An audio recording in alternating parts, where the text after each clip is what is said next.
La parole aux enfants présente les béatitudes. Heureux ceux qui ont le cœur pur, car ils verront Dieu. Matthieu 5, verset 8. Bonjour les enfants, j'espère que vous allez bien. J'ai une histoire pour vous. Vous savez combien la nature est belle en ce moment. Elle est merveilleuse lorsqu'on apprend à la connaître, à la respecter surtout. Notre histoire se situe dans un endroit qui, malgré sa beauté et cette très jolie rivière bordée de champs fleuris et d'arbres, et aussi ce très beau pont en bois blanc. Un pont étroit, mais si joli qu'on avait envie d'y passer du temps. Cet endroit, malgré toute cette beauté, pouvait aussi parfois être dangereux. Oui, et pas toujours comme on pouvait l'imaginer. Justement, sur ce très joli petit pont blanc, un scorpion se disputait une proie, c'est-à-dire de la nourriture, avec un autre scorpion. Et il se trouvait que ces deux scorpions étaient frères. Tout à leur dispute, chacun se disait que c'était lui qui avait raison et que l'autre ne méritait pas une si belle proie. « Je l'ai vu le premier », disait l'un. « Non, c'est moi », disait l'autre.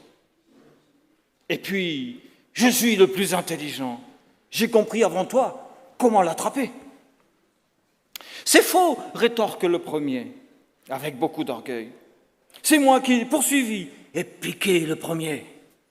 Et puis, et moi !» Que moi, pas toi. C'est moi qui l'ai poursuivi, c'est moi qui l'ai attrapé. Ah, non, seulement moi, je suis le plus fort, je suis le meilleur. Ils se disaient tout cela en se pinçant les uns et les autres. Ils étaient dans une telle colère, dans la guerre qu'ils se faisaient, que c'en était triste à voir. Ces deux frères, ils se disputaient vraiment très fort, et ça pour ce qui leur appartenait à tous les deux. En fait, ils auraient pu se partager ce pourquoi ils se disputaient. Et ils auraient pu le faire dans la paix. Complètement aveuglés par leur haine, ils ne prêtaient pas attention au bord du si joli pont étroit dont ils se rapprochaient dangereusement. Et l'un d'eux est tombé dans la rivière. Le scorpion se noyait et criait « À l'aide !» Il regrettait qu'il avait compris que jamais il ne recommencerait, ne piquerait plus jamais personne et qu'il transformerait son mauvais caractère. Comme il regrettait la dispute avec son frère, il était effrayé et pensait qu'il ne le reverrait plus jamais. Pendant qu'il était là en train de se lamenter dans l'eau, un sage passait par là. Et il a traversé ce très joli pont de bois blanc. Il a été ému en voyant ce petit animal en difficulté. Et il s'est baissé vers celui-ci pour l'attraper. Il a plongé sa main dans l'eau, l'a sorti de l'eau pour le sauver.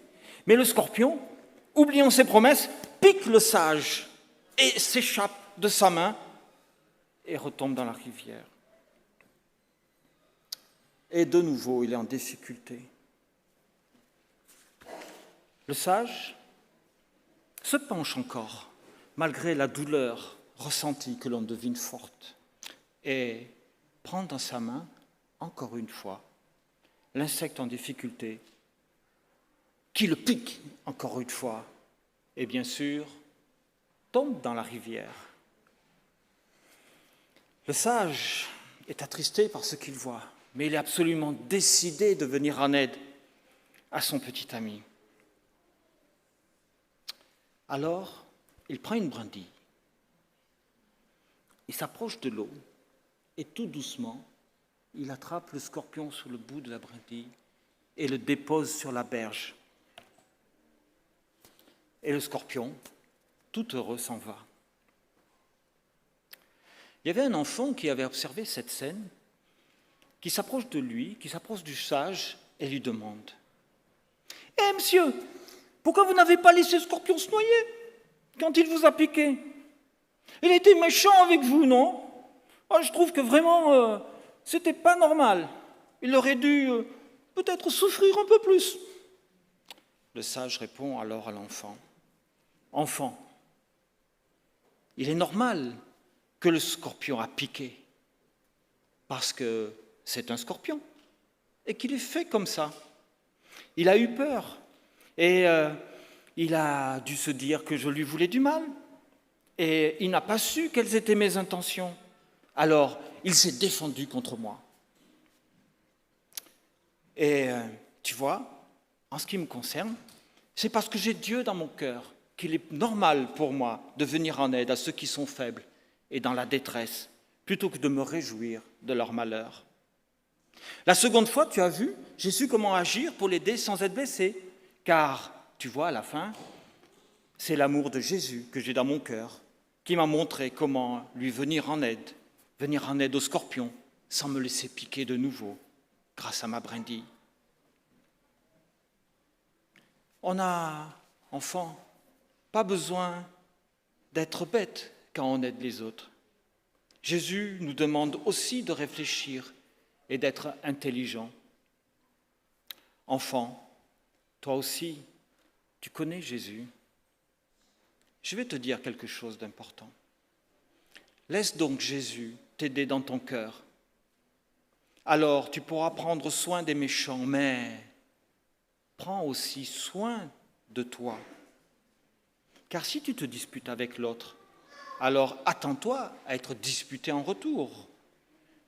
Par contre, en venant avec la paix, comme moi, avec ma brindille, l'amour de Jésus, dans ma main, alors le meilleur est possible.